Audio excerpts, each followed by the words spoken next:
Probably you know someone that has been in a toxic relationship.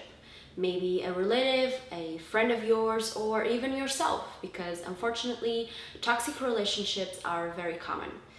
We are used to see love, people holding hands and people exposing their relationships with cute pictures on social media. But we also know that in all roses and rainbows and that all bad things are not shown to us. I speak for myself. I've been in a toxic relationship, and even though I knew he loved me and that he was not the type of guy who lied or cheat, I had to end our 2 years old relationship because she was full of red flags and I could no longer ignore them. So in this video, I'm gonna talk about 5 red flags that you might have in your relationship and that you should never ignore.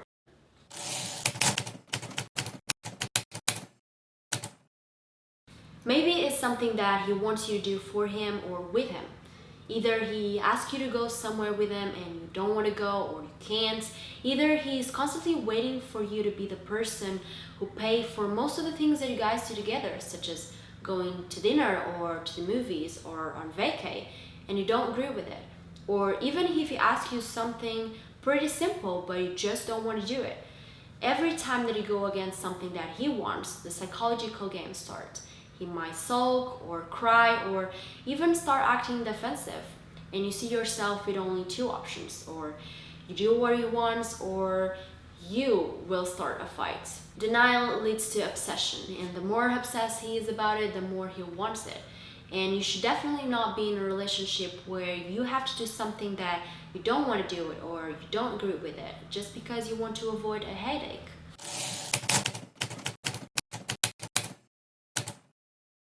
That relationship where you barely can go out without your partner without leading into a fight. He constantly wants to be with you, either because of control issues, either because he's so into you, and because of that, he's expecting you to do the same. So any action that you take that doesn't involve him, he'll see it as a betrayal. When that happens, he might try to solve it by making you feel bad with exclusion or attacking the people that you're about to meet or the place that you're about to go. For example, you want to go out with your friends and he starts to have a bad opinion about it, saying you shouldn't hang out with girls like that they're not good company to you. Or he begins to criticize the place you're going to, saying that it's not safe or a good environment for you.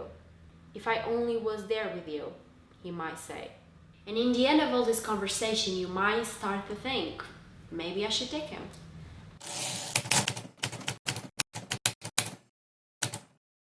Another red flag, and my relationship was full of this one, might start with a simple opinion.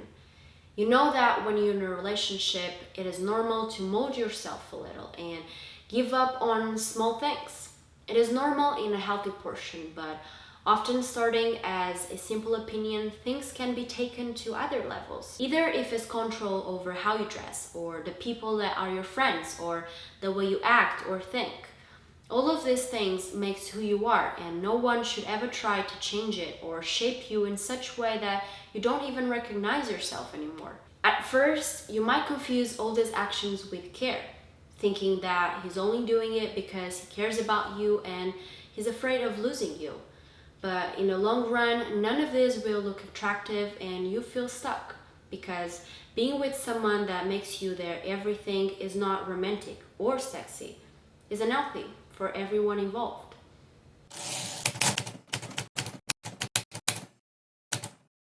Being in a relationship where the rules are not the same for both of you is not cool.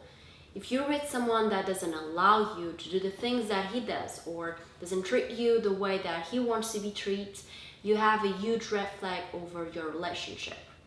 These kind of people might try to get away with saying that the situation is different and not comparable, that the fact that it's you changed everything.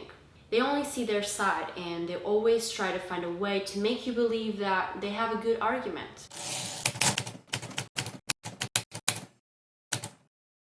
Either you're dating or married or in any different kind of relationship, if you're with someone that says that they want the best for you when their actions actually show that yes, they want you to be successful and good in life and happy, but not as much as them, Someone that doesn't support you or stay genuinely happy with something good happening to you because they wanted to be in your shoes. Because whenever you feel high, they feel low. Whenever you're motivated, they feel insecure because they see it as a threat to their ego and self-esteem instead of a good opportunity to feel happy for you. It doesn't necessarily mean that they don't want good things happening to you. They might just feel insecure, and the only way they found out not to feel that way is to push you down and making you feel bad about something you should only feel happy for. If this is happening to you, you definitely should discuss it with your partner in order to solve it. Because if you're with someone that can deal with your success or don't want you to have it at all, it might sooner or later end your relationship. These are 5 red flags very common in toxic relationships. I've experienced some of them myself, and I can tell you they'll end your relationship. If you're experiencing one of them or some of them, don't stress out. You still have plenty of time to fix it. Be aware of what's going on between you guys, talk to your partner, and show him your boundaries. And remember, we're treated the way we tolerate. And that's it for today's video, guys. I hope you liked it. If you did, you can like this video and also subscribe to the channel. And I'll see you in my next one.